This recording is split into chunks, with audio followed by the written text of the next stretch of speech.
మహాభారతంలో ఇన్ని epic characters ఉండగా కర్ణుడి క్యారెక్టర్ని ఎందుకు తీసుకున్నారు? కల్కి 2898 ఏడి మూవీలో నాగశ్విన్ చెప్తా వినండి. అర్జునుడి రథాన్ని తయారు చేసింది అగ్నిదేవుడు అన్న సంగతి కర్ణుడికి తెలుసు. ఆ రథాన్ని కాపాడేది హనుమంతుడని తెలుసు.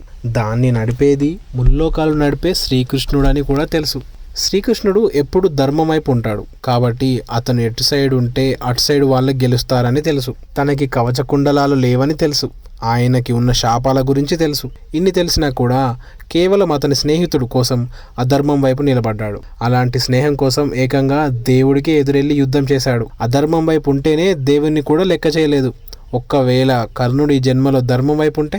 ఒక స్టోరీ ప్రకారం శ్రీకృష్ణుడు కర్ణుడికి అన్ని దూరం చేసే ప్రాసెస్లో ఒక బ్రాహ్మణుడి రూపంలో వచ్చి కర్ణుడికి ఇప్పటి వరకు నువ్వు దానాలు చేసి సంపాదించిన పుణ్యం మొత్తం నాకు దానంగా కావాలి అంటాడు. అలా పుణ్యాన్ని దానం చేస్తే ఆత్మకి మోక్షం దొరకదని తెలిసి కూడా ఒక్క నిమిషం ఆలోచించకుండా దానం చేసేస్తాడు. కర్ణుడు దానం ఇవ్వడేమో అనుకున్న కృష్ణుడికి అది చూసి కర్ణుడి మీద చాలా జాలి కలిగి మనసులో ఇలా అనుకుంటాడు, నీ తర్వాత జన్మలో ధర్మం వైపు నిలబడి పుణ్యకార్యం చేస్తావు, దాని ద్వారా నీకు మోక్షం కలుగుతుంది కర్ణ అని అనుకుంటాడు. ఈ స్టోరీ ప్రకారం కర్ణుడు కల్కికి కాపాడే పుణ్యకార్యానికి వచ్చి ఉంటాడు.